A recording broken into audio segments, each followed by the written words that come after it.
Bapak, Ibu, Saudara-saudari, semua jemaat yang dikasihi oleh Tuhan kita Yesus Kristus, saya mengajak semua jemaat untuk merenungkan firman Tuhan bersama-sama dengan tema Kasih Karunia Allah membebaskan kita dari rasa putus asa. Yesaya pasal yang ke-8 ayat yang ke-23 sampai pasal yang ke-9 ayat 6, demikian bunyi firman Tuhan. Tetapi tidak selamanya akan ada kesuraman untuk negeri yang terimpit itu. Kalau dahulu Tuhan merendahkan tanah Zebulon dan tanah Naftali, maka di kemudian hari ia akan memuliakan jalan ke laut, daerah seberang sungai Yordan, wilayah bangsa-bangsa lain. Bangsa yang berjalan di dalam kegelapan telah melihat terang yang besar, mereka yang diam di negeri kekelaman atasnya terang telah bersinar. Engkau telah menimbulkan banyak sorak-sorak dan sukacita yang besar. Mereka telah bersukacita di hadapanmu, seperti sukacita di waktu panen. Seperti orang bersorak-sorak di waktu membagi-bagi jarahan. Sebab kuk yang menekannya dan gandar yang di atas bahunya, serta tongkat si penindas telah kau patahkan seperti pada hari kekalahan Midian. Sebab setiap sepatu tentara yang berderap-derap dan setiap jubah yang berlumuran darah akan menjadi umpan api. Sebab seorang anak telah lahir untuk kita, seorang putra telah diberikan untuk kita, lambang pemerintahan ada di atas bahunya, dan namanya disebutkan orang, penasihat ajaib, Allah yang perkasa, Bapa yang kekal, Raja damai. Besar kekuasaannya dan damai sejahtera tidak akan berkesudahan di atas tahta Daud dan di dalam kerajaannya. Karena ia mendasarkan dan mengokohkannya dengan keadilan dan kebenaran dari sekarang sampai selama-lamanya. Kecemburuan Tuhan semesta alam akan melakukan hal ini.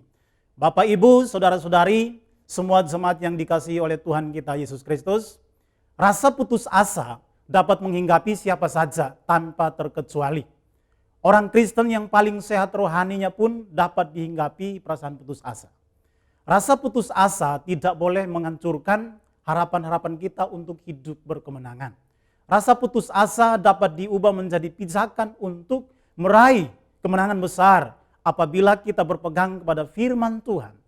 Firman Tuhan di dalam kitab Yesaya pasal yang ke-8 ayat 23 sampai pasal 9 ayat yang ke-6 memberikan kepada kita dua pelajaran penting. Pelajaran pertama adalah kasih karunia Allah membebaskan kita. Yesaya 9 ayat yang pertama. Bangsa yang berjalan di dalam kegelapan telah melihat terang yang besar. Mereka yang diam di negeri kekelaman, atasnya terang telah bersinar. Hari-hari ini bangsa kita sedang mengalami ancaman di berbagai bidang kehidupan. Oleh karena penyebaran virus corona. Kita semua sedang berhadapan dengan situasi yang membingungkan, bahkan menakutkan.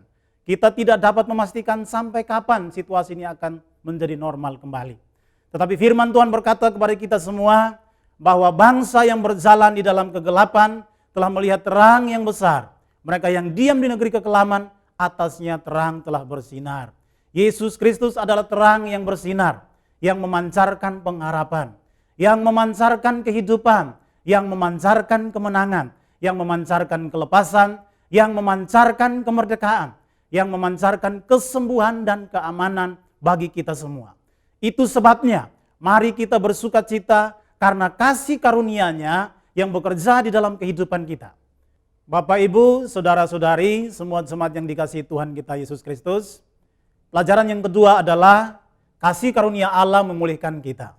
Yesaya pasal yang ke-9 ayat yang kedua sampai ayat yang ketiga, engkau telah menimbulkan banyak sorak-sorak dan sukacita yang besar.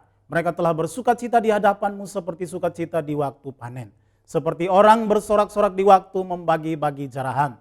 Sebab kuk yang menekannya dan gandar yang di atas bahunya, serta tongkat si penindas telah kau patahkan seperti pada hari kekalahan Midian. Tuhan Yesus mau memulihkan kita karena Ia mengasihi setiap kita dengan kasih yang kekal. Keadaan atau orang yang sudah rusak sekalipun dapat dipulihkan menjadi lebih baik lagi.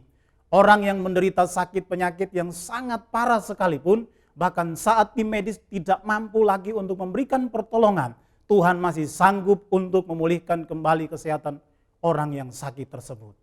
Kabar baik bagi kita semua, bahwa Tuhan Yesus Kristus sanggup untuk memulihkan kehidupan kita semua di dalam segala perkara. Ia tidak meninggalkan kita sendirian, Ia bersama kita untuk kebaikan kita.